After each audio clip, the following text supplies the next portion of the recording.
Сәлеметсіңдер ме, оқушылар? Бүгінгі бізде өндірістік оқыту сабағы. Сабақтың тақырыбы көкөністер шала фабрикаттарынан әзірленген тағамдар, көкөністен әзірленген рагу. Сабақтың мақсаты көкөністерді өңдеу және турау, көкөністерден әзірленген шала фабрикатты қуыру, бұқтыру, жылу мен өңдеу әдістері бойынша тағам дайындау. Тағамдардың сапасын тексеру және ұсыну. Критерий: көкөністерді өңдей алады, көкөністерді кесу, турау біледі, көкөністен шала фабрикаттар дайындай алады, тех картамен жұмыс жасай алады. Оқушылар, мына теориялық бөлімді қазір дәптерге жазып аласыздар.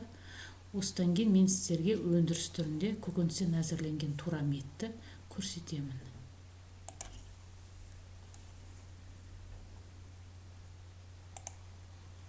Оқушылар, бағана мен сіздерге теория жүзінде айтып өткендей, қазір мен сіздерге өндіріс түрінде көрсетемін. Бұл заттарға, осы заттарды мен қолданамын. Қолымызда бар заттардан рагу тағамын жасауға болады.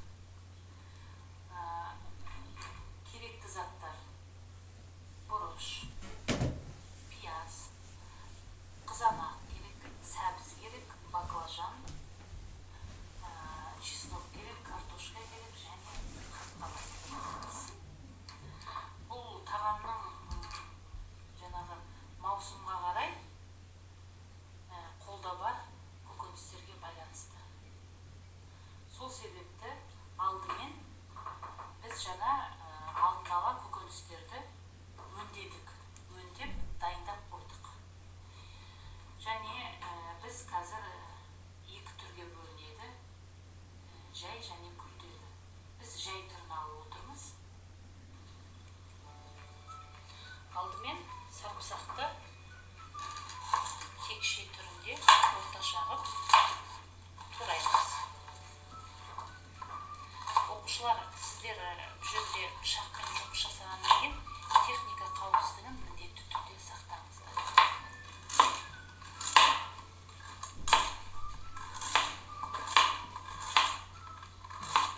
Келесі оқушылар, біз сәбізді текше түрінде орташа ғып сәбізді осылай тураймыз. Оқушылар, көкөністердің бәрін біз текше түрінде турап бәрін дайындап қойдық. Ал енді қуыруға көшеміз. Ең алдымен сарымсақты қуырамыз. Бауыр. Енді сарымсақты қуырамыз.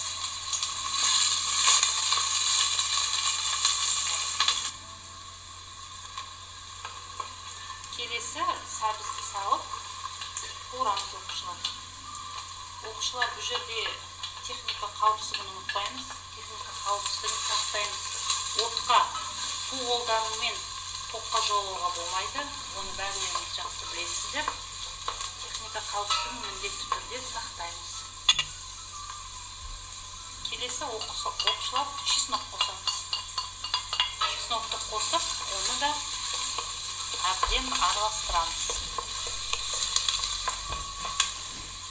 Чеснокты қуырғаннан кейін балға бұрышын қосамыз.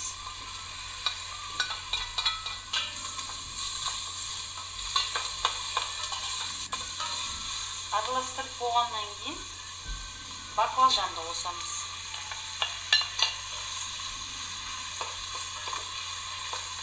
Баклажанды қосып, әбден қуырамыз. Одан кейін қырыққабатты саламыз. Балалар, өздерін көріп тұрғандай, мына көкөністердің бәрі орташа текше түрінде туралған.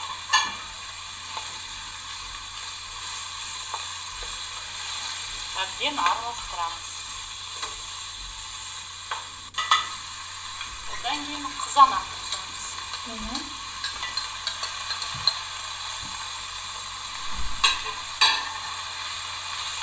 Қызанақ қосып, әбден араластырамыз.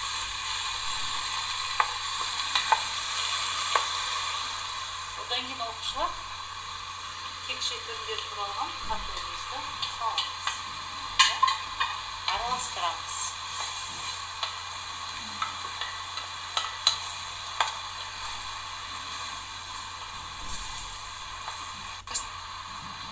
Одан кейін оқушылар тұз себеміз.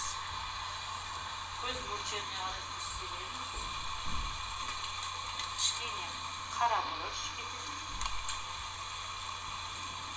Одан кейін араластырамыз. Араластырып болды, енді бетін жауып қоямыз. Кішкене бұғу керек, бұқтырамыз. Бұқтырып алғаннан кейін томат қосамыз.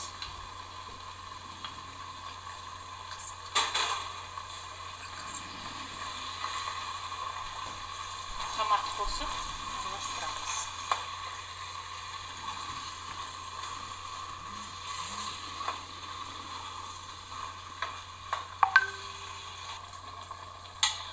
Отты баяулатып, 10-15 минут бұқтырамыз.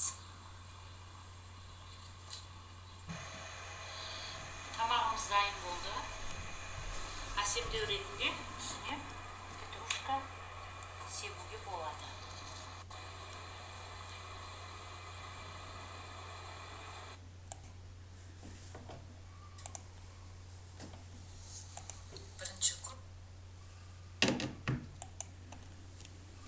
Оқушылар тапсырма істерге көкөністен даярланған рагоның шығымын көрсет. Кесу түрлерінде қай әдіс қолданылады, сол түрлерін атап көрсет. Жылу мен өңдеудің қандай түрлерін қолданады.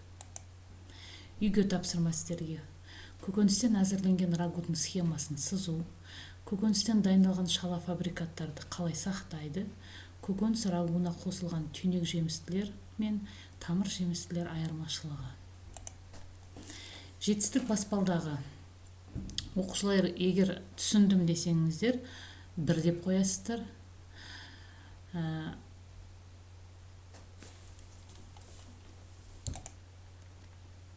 Құрметті оқушылар, бүгінгі сабақты жақсы түсіндім десеңіздер, онда 1 деген санды қоясыздар.